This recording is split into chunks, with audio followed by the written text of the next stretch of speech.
సభ అధ్యక్షులకు, ఇక్కడి పెద్దలకు, మీడియా మిత్రులకు, నా తోటి మిత్రులకు అందరికీ నమస్కారం, పాదాభివందనం.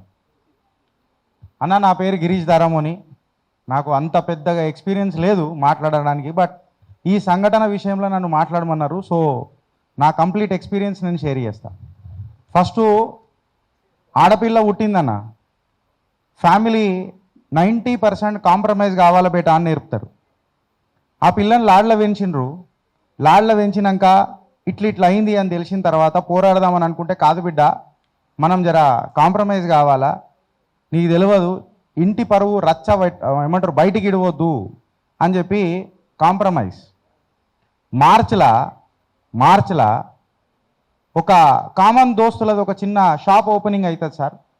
అయినప్పుడు అక్కడ బండి భగీరథ్ అనే వ్యక్తి ఆ వీడియోలు ఫోటోలు చూసి నేను ఎంజాయ్ చేసిన అని చూపిస్తే, కామన్ ఫ్రెండ్స్ ద్వారా తెలిస్తే భావోద్వేగానికి గురై, నానా ఇక ఇది ఇప్పుడు ఇట్లయితే రేపు పెళ్ళైనాక ఈ ఫోటోలు చూపించి మళ్ళీ నన్ను బ్లాక్మెయిల్ చేస్తే ఇప్పుడు నాకు కొట్లాడే పరిస్థితి ఉంది, అప్పుడు నాకేముంటుంది అని చెప్పి మానసిక క్షోభపడి తల్లిదండ్రులను ఒప్పించి ఇవాళ న్యాయమైన పోరాటానికి, ధర్మం దూరం మాట అన్న, ధర్మం చాలా దూరం మాట, అట్లీస్ట్ న్యాయ పోరాటం కొరకు అడుగులేస్తున్న ఆ బిడ్డ వీర నారియా కాదా నేను మిమ్మల్ని అడుగుతున్నా. ఆ పిల్ల తీసుకున్న సంకల్పం ఎఫ్ఐఆర్ దాకా తీసుకొని పోయిందన్న. ఎఫ్ఐఆర్ దాకా తీసుకొని పోతే ఒక పెద్ద మెలో డ్రామా జరిగింది, అది అందరం మనం మాట్లాడినాం.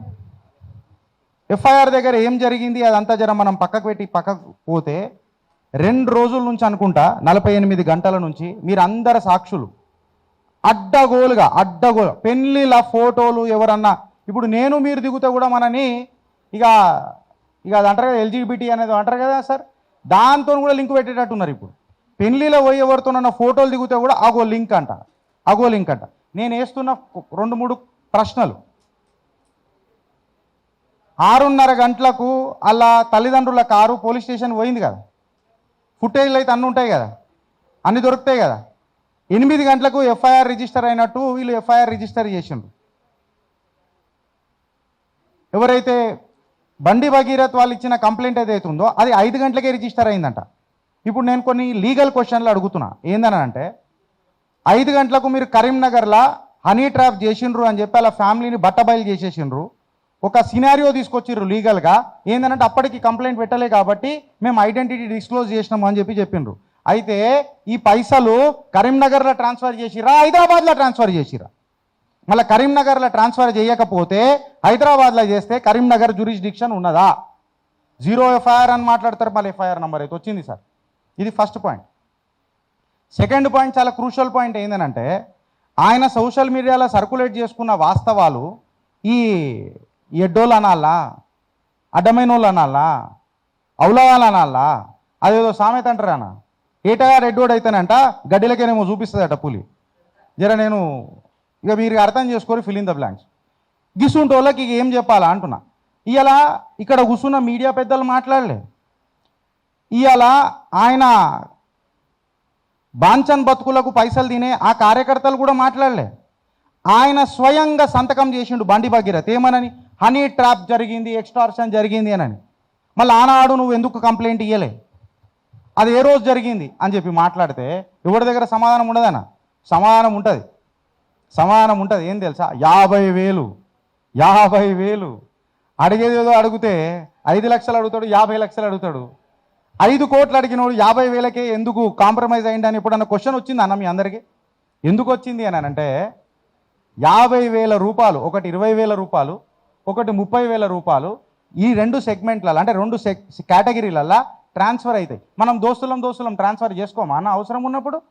వితిన్ సెకండ్స్లా, వితిన్ మినిట్స్లా మళ్ళీ 50,000 ట్రాన్స్ఫర్ అవుతాయి. స్క్రీన్ షాట్లు బయట పెడదామా అన్న? నేను చట్టబద్ధంగా ఉంటా, నా పెంపకం చట్టబద్ధంగా జరిగింది కాబట్టి నేను స్క్రీన్ షాట్లు తీసుకురాలి. పాస్కో గైడ్ లైన్స్కి ప్రకారంగా నేను కట్టుబడి ఉన్నా. ఇప్పుడు ఇది కూడా క్లియర్ అయిపోయింది. తర్వాత ఏమైపోయింది?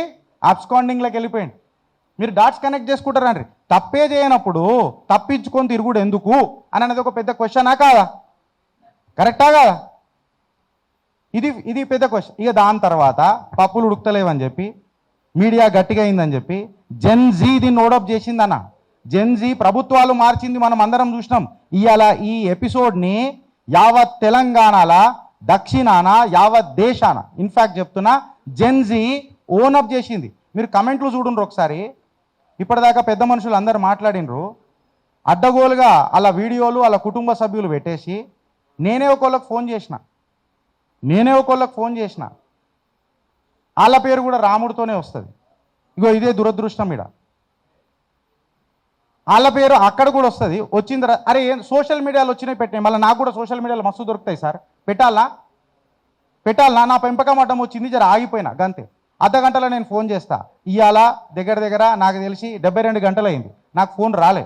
నేనేమనన్నా, నువ్వు నరేటివ్ నడిపించుకుంటే నడిపించుకోరా భయ్, నీకు ఏ ఇష్టము నాకు బి ఇష్టము, నువ్వు నడిపించుకో.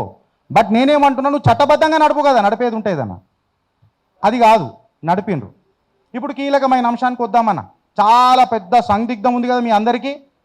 చిల్లర కొడుకులు నేను సార్, మీరు అందరు పూజ్యులు పెద్దలు, జర నా లాంగ్వేజ్ కంట్రోల్ అవ్వడు కష్టం, ఎందుకంటే బాధని దగ్గరికేం చూసిన.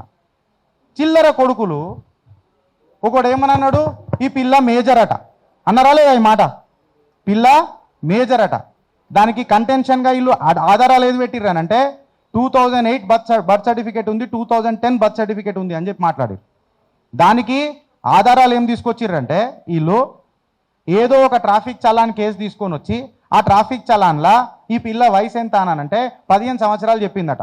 ఇది ఎప్పుడు బుక్ అయింది చలాను? 2021లో బుక్ అయింది. అంటే 2021లో ఈ పిల్ల 15 సంవత్సరాలు ఉంటే 2026లో 21 సంవత్సరాలు కదా.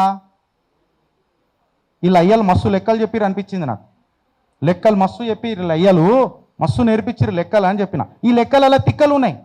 ఎందుకు చెప్పాలి నాన్న? ట్రాఫిక్ చాలానప్పుడు ఎవడన్నా బర్త్ సర్టిఫికేట్ చూసిండానా? ట్రాఫిక్ చాలానప్పుడు ఎవడన్నా మెట్రికులేషన్ సర్టిఫికేట్ చూసిండానా?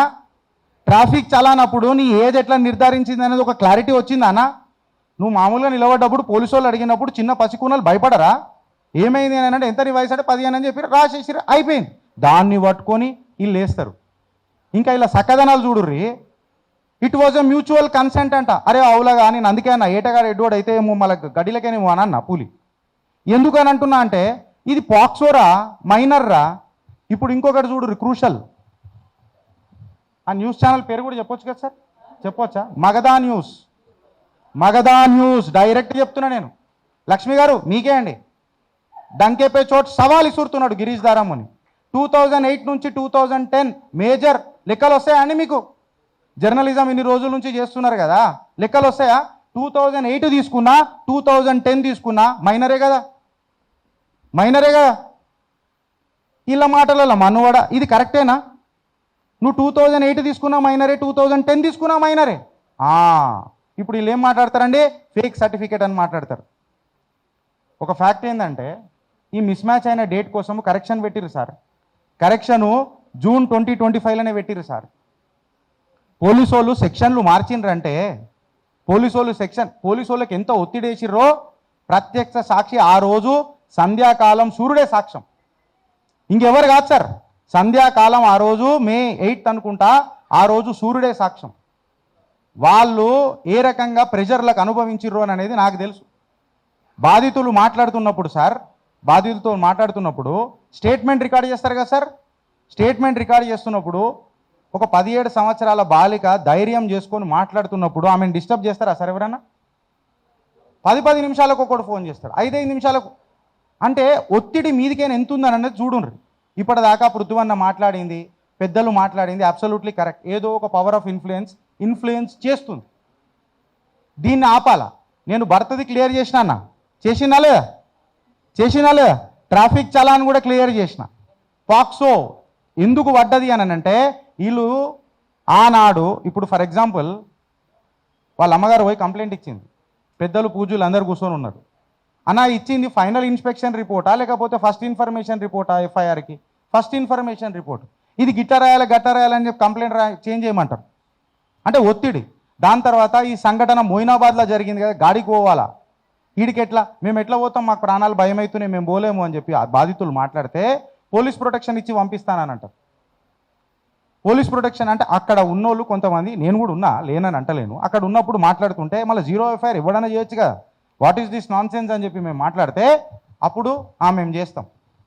12 గంటల 45 నిమిషాలకు 6 గంటల నుంచి 12 గంటల 45 నిమిషాలకు అక్నాలెడ్జ్మెంట్ దొరికింది సార్, ఎఫ్ఐఆర్ దొరకలే. మళ్ళీ తెల్లారి 10:30 11 గంటలకు ఎఫ్ఐఆర్ దొరికింది. దాని తర్వాత స్టేట్మెంట్ రికార్డ్ అయింది, బెయిలబుల్ సెక్షన్స్ వచ్చినాయి. దాని తర్వాత మీరందరు సాక్షులు అయినరు, నాన్ బెయిలబుల్ సెక్షన్లు వచ్చినాయి. ఇవాళ దాని తర్వాత మనుషులు పరారులు అయిపోయారు. అదేందో ఈ గేట్ కార్డ్కి వస్తుంటే కూడా గేట్ కార్డ్ అని ఒక ఫోటో కనిపించింది. అదే అంటారుగా, సౌమిని సాంప్రదాయని సుప్పిని చొక్కమైన సొంటిని ఇవాళ మనం చూసినాం. దాని తర్వాత టైం ఉంది కదా నాకు 2 నిమిషాలు. దాని తర్వాత ప్రధానమంత్రి వచ్చిండు. ప్రధానమంత్రి వచ్చినప్పుడు ప్రధానమంత్రి ఆయన పథకాలు ఏదో చెప్పుకుంటాడు పోతాడు. ఇంట్లో ప్రధానమంత్రి వచ్చినప్పుడు కూడా కుటుంబాన్ని తీసుకొని వచ్చారు. ప్రధానమంత్రి కూడా నాకు తెలిసి ఎంబారేజ్ అయి ఉంటాడు. ఇది ఎక్కడ పంచాయతీ అని ఇక్కడ ఎట్లయిపోయిందంటే స్టేజ్లో ఇక్కడ ఎట్లయిపోయిందనంటే బండి ఏతో మున్కినే అన్నట్టు అయిపోయింది. మోడీ ఏతో మున్కినే కాదు, బండి ఏతో మున్కినే అన్నట్టు అయిపోయినట్టు. సెకండ్ ఏమైందనంటే హిందూ ఏక్తా యాత్ర పీఠాధిపతుల ముంగట రామాయణంలో వీళ్ళ కుటుంబం వచ్చింది. ఏడికైనా వచ్చిందో నాకు అర్థం కాలే. నేను నిన్న రాత్రంతా చదివిన, నా కళ్ళ కింద డార్క్ సర్కిల్ అయినాయి. వీళ్ళ కుటుంబం ఏడికైనా వచ్చింది అని చెప్పి నేను ఆంజనేయ తపస్సుకి ఇక పోదామని అనుకుంటున్నా హిమాలయాలకి. ఇక పంచాయతీ వద్దు, నాకు ఇక వద్దు. మాట్లాడితే దాడులు చేస్తారు కదా, మళ్ళా నేను భయపడుతున్నా. కార్లో 2 డైపర్లు కూడా పెట్టుకొని వచ్చిన. సో భయం అవుతుంది నాకు, నిజంగానే అవుతుంది. సో నేనేమంటున్నా అంటే బ్రదర్, ఇంతగానం ఎందుకు నువ్వు జవాబు ఎందుకు ఇవ్వవు? నువ్వెందుకు ముంగడికి తీసుకురావు? నువ్వెందుకు సబ్మిషన్గా రావు? దాడి అని అనేది వర్కౌట్ అవుతుందా ప్రతిసారి అని అనేది ఒక పెద్ద క్వశ్చన్ సార్. ఇవాళ last but not the least బాధతో చెప్తున్నా సార్. ఇవాళ బాధ్యత అయి మాట్లాడుతున్నది. ఇవాళ ఈ గలమై మాట్లాడుతున్నది ఈ స్టేజ్ మీదకి. మీరందరూ దీన్ని ఓనప్ చేసిర్రు. ఒకడు ఫోన్ చేసి, ఫోన్ కాదు ఆడు వీడియోలు పెడతాడు, బండి భగీరథ్ ఎవరు కొడుకో తెలుసా అని అంటాడు. అరే ఇప్పటిదాకా వీడియోలు పెట్టిరు, బండి భగీరథ్ గారు ఎవరు కొడుకు తెలుసా మీకు అని అంటారు. అరే ఎందుకు చెప్పాలి కవని? సన్ ఆఫ్ అని అందరు కంప్లైంట్లు కూడా రాసిరు కదా. దరిద్రం దండయాత్ర ఏంది తెలుసా అన్న? ఇలా మీడియా పెద్దలకు చెప్తున్నా, ఎఫ్ఐఆర్ బయటికి లీక్ అయిందన్న. పాక్సో గైడ్ లైన్స్ ప్రకారం ఎఫ్ఐఆర్ నంబర్ ఉంటే కూడా డౌన్లోడ్ కాదు. అట్లాంటిది ఎఫ్ఐఆర్ సోషల్ మీడియాలో పెట్టిండ్రు. ఎఫ్ఐఆర్ పెట్టిండ్రు. ఇక కొన్ని మాట్లాడొద్దని అనుకుంటున్నా. పోలీసులను అందరూ అంటారు కానీ నేను పోలీసులను అన్నా. సానుభూతి నాకు పోలీసుల మీద ఉన్నదని నేను చెప్తలేను. ప్రెజర్ వచ్చినప్పుడు ఏం చేస్తామన్నా? ఫ్యాక్ట్గా చెప్తున్నా, మీదికేని మామూలు ప్రెజర్ కాదు, నేనే ప్రత్యక్ష సాక్షిని. ఇది అయింది. అయితే ఇలా నా ప్రశ్న ఒకటే, యావత్ భారతావనికి ఒకటే ఒక ప్రశ్న. ఎప్పుడైతే ద్రౌపది వస్త్రాహరణ జరిగిందో మహాభారత్ ఇచ్చిండు పరంధాముడు.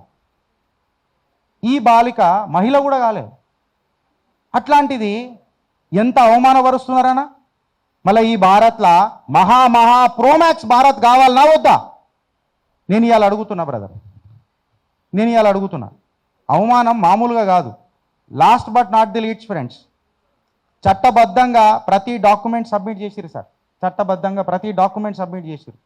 ప్రతిసారి ఏ మెడికల్ టెస్ట్ అంటే ఆ మెడికల్ టెస్టు అవమానపడ్డా, కుంగి కృషించినా, ఏడిసినా, తల్లడిల్లినా అలా తల్లిదండ్రులు తీసుకొని పోయిండ్రు. ఇప్పటి వరకు మీడియాలోకి వచ్చి వాళ్ళు ఏం మాట్లాడలే. ఇంకా వాళ్ళు మాట్లాడితే పెను తుఫాన్లు వస్తాయి. ఇంకోటి ఏమన్నారన్నా, కలిసి గుడిలోకి పోయినరు అని చెప్తున్నారు. చెప్తున్నారన్న ఒక మాట అడుగుతా. ఇవాళ కో ఎడ్యుకేషన్ స్కూళ్ళల్లో నా పిల్లలు కూడా కో ఎడ్యుకేషన్ స్కూల్లో చదువుతారు. నా పిల్లలు తీసుకొని వచ్చి డాడ్ మై ఫ్రెండ్ అని చెప్తే ఆబ్వియస్లీ నా కూతురుల మీద, నా పిల్లల మీద ఉన్న నమ్మకంతో ఆబ్వియస్లీ నేను యాక్సెప్ట్ చేస్తా. బట్ రాత్రి ఎటన్నా పోతున్నారు అని అంటే నాకు తెలిసిన డ్రైవరో లేకపోతే నాకు తెలిసిన మనిషినో ఇచ్చి పంపిస్తా. తల్లిదండ్రులే పోతానన్నారు, గుడికి పోయిరు కదా అన్న. ఆ గుడి ఫోటోలు తీసుకొని నువ్వు కన్సెంట్ అంటే ఇక కన్సెంట్ సార్ చెప్తున్నా, కన్సెంట్ అంటే ఏడికైనా అవుతుంది సార్, ఇది ఏడికైనా అవుతుంది అని చెప్తున్నా. బాధ్యత తీసుకొని ఇవాళ ఈ ప్రశ్నలకు మీరు సమాధానం చెప్తే అదేందో అన్న, భగవంతుడు ఈశ్వరేచ్ఛ అని అంటారు కదా, హనీ ట్రాప్ కేసు వాళ్ళే పెట్టుకున్నారు, వాళ్ళే ట్రాప్ అయ్యారు. అంటే నువ్వు యాక్సెప్ట్ చేసిరు కదా సార్, నేను లీగలే మాట్లాడుతున్నా సార్. నా మీద దాడి జరిగితే ఇదే ప్రెస్ క్లబ్ సాక్షిగా, ఎందుకంటే నేను లీగల్ తప్పేదని అసభ్యంగా మాట్లాడినా సార్. ఇక్కడ ఎక్కడ మాట్లాడలేదు. లాస్ట్కి నేను ఒక క్వశ్చన్ అడిగి నేను పోతున్నా ఏందనంటే, మళ్ళీ ఈ పిల్లకు ధర్మం అయితే దూరం మాట సార్, ధర్మం అయితే దూరం మాట, న్యాయమైన ఇద్దామా సార్? ఈ పిల్ల యావత్ తెలంగాణకు అమ్మవారిలా పరిచయం చేయాలి. ఆ పిల్ల ధైర్యానికి మనం అందరం కట్టుబడి ఉండాలా. ఆ పిల్లకు పాదాభివందనం చేయాలా. పిల్ల చెప్పకపోతే ఎందుకు చెప్పలేనంటాం, ధైర్యంగా చెప్తే హేళన చేస్తారా? మీ ముంగటికి తీసుకొచ్చిన ఫ్రెండ్స్, థ్యాంక్ యూ. జై హింద్.